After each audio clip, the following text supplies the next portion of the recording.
Oh, hey! How's it going today? I'm doing wonderful. I have nothing to complain about because I have a 2020 Grom that I get to ride. So, come with me as we delve into this 2020 Grom and see what she's all about.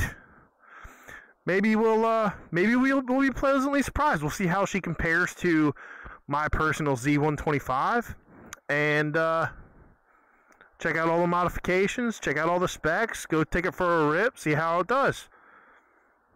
Let's go! Starting off with the engine, we have a 125cc air-cooled single cylinder, pushing out a whopping 9.7 horsepower, and an awesome 4.4 pounds of torques. And it's fuel injected. So, we'll see how she does. See how it compares to the Z125. Alright, so, starting from the front and working our way back, we have a single disc up front with a 2-pot caliper. The Z125 has a single pot caliper, so we'll see how they compare.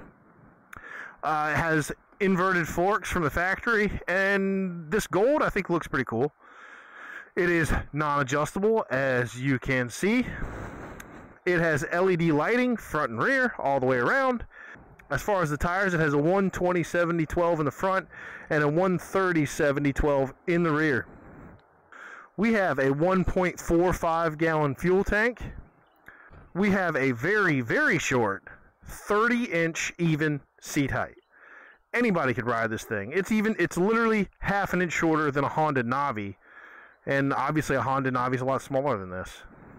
So I already know just from riding this versus riding the Z125 that the pegs are certainly lower on this and further forward. So it's a more relaxed riding position, which is great for comfort. But as you can see, it has been scraped once or twice.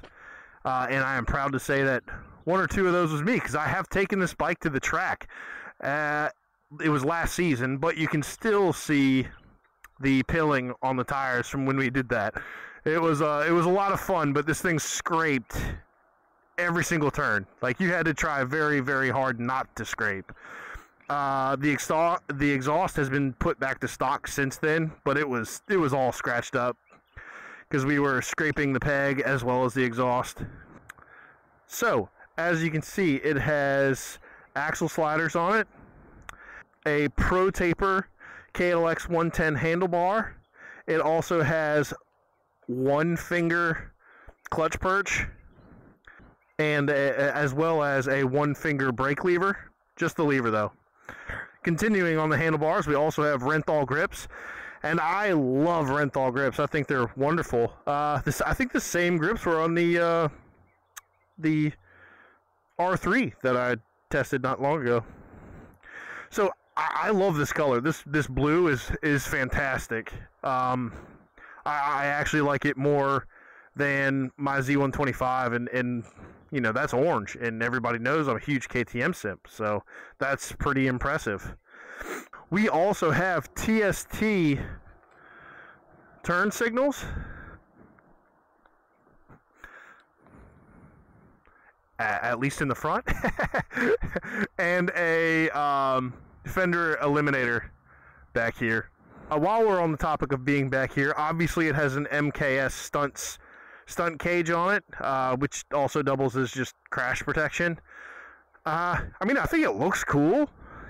I think I would just rather have the crash protection, because I'm not trying to do wheelies and stuff. He is, though. So I also know that there has been a chain conversion on this, so he could run an O-ring chain, as well as a -1 tooth front sprocket. So it should be a little more peppy than it was from the factory. Should have a little better acceleration, and I can attest to this because we were actually riding yesterday and he was smoking me everywhere. Oh, I also forgot to mention he has this rock form phone case on here. I am actually partial to the rock form. I And I am obviously not sponsored. I have like 4 followers. So, you know that I'm just talking from what I actually like. I like the rock form better than I like all the other ones. I have tried the quad lock, and if for some reason it wants to, the actual case that goes on my phone wants to peel the screen protector off. So I prefer the rock form. They work great. I like them. Anyway, so now that we're sitting on the bike, we all know by now that I am a 6 foot tall and a absolutely beautiful 255 pounds. Let's go. With a 32-inch inseam. And sitting on this bike, you know, obviously it's short. It's a small bike. I have plenty of room in my legs. Bunch of bend in there. You know, it's short. I have room for days on this thing. So let's start her up and we'll get going. One thing I have noticed, I don't like the key position, especially with these handlebars on there. Like, I have to when on the Z it's right here, and just there you go. All right, let's fire it up and give her a little pep talk. We got to do the pep talk, right? Whew, the fire-breathing dragon. Let's see how she sounds with a little rev happiness. Oh, yeah. Whew, let's go. On the bike, and we're gonna get to going.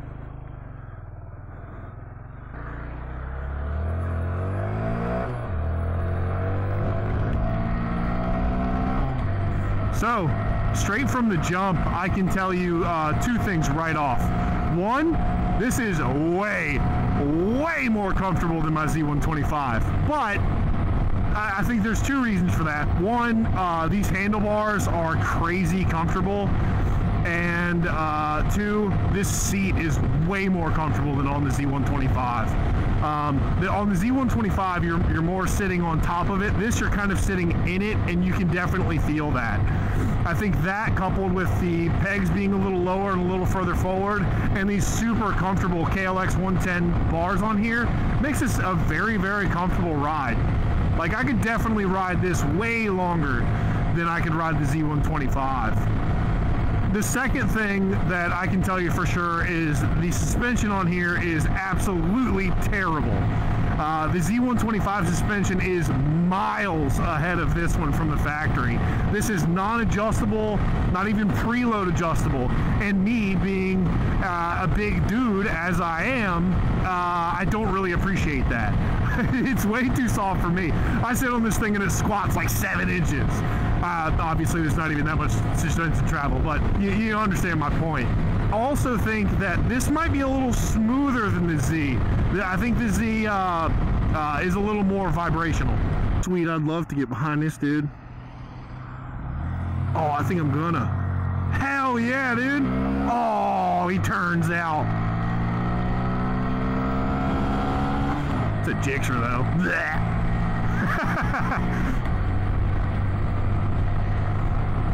If anybody has a Gixxer that they would let me ride and review, please let me know down in the comments, because I would really, really like to. Full throttle, let's go. Can I catch the Camry? Dominus, ominous, or however you say it. Pay respects, people, please. I think I can catch the Camry, actually. But they're also driving pretty damn slow, so.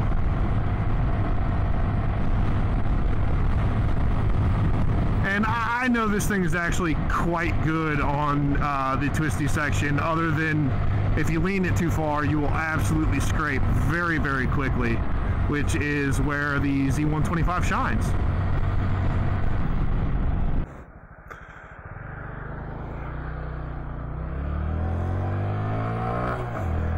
So I can tell you from personal experience, this definitely feels faster than the Z125 that I have anyway.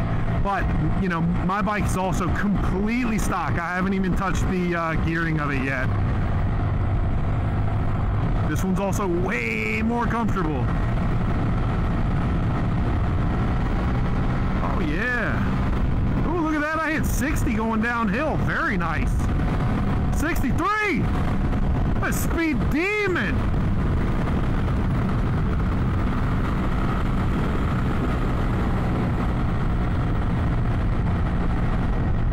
See how it handles this up going uphill. Not too great. Dropping speed pretty quick. Drop a gear. See if that helps. Yeah, minimal. Alright, as far as the modifications that have been done to this bike, at the very least I love this one finger clutch perch. It is awesome. I always appreciate a clutch that I only need 2 fingers for. But I also do really appreciate that I only need 2 fingers for this brake lever as well. This is only a 4-speed transmission, just like the Z125. So top speed I'm seeing between 50 and 55 on these up and down like little hilly bits. All right, let's pull a U-ey. Let's see how it does in this U-turn. Oh, let's go. Very nice. Not bad. And I'm turning around here because obviously I can't take this on the highway. And I can fit everything I want to say about it into just going on back to where we came. Talking about the dash, yeah, I don't like it very much. I appreciate that it tells me how much fuel I have. Other than that, we all know I absolutely hate the slide bar tachometer.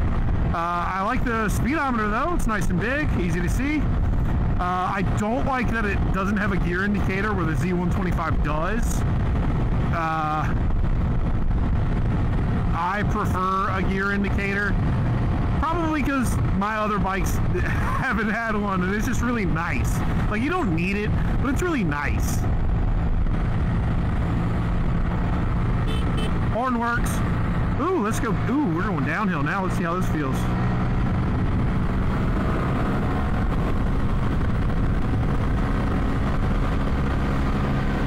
Honestly, to be quite honest, on roads like this, back roads like this and stuff, I would much rather be riding this than my Z125.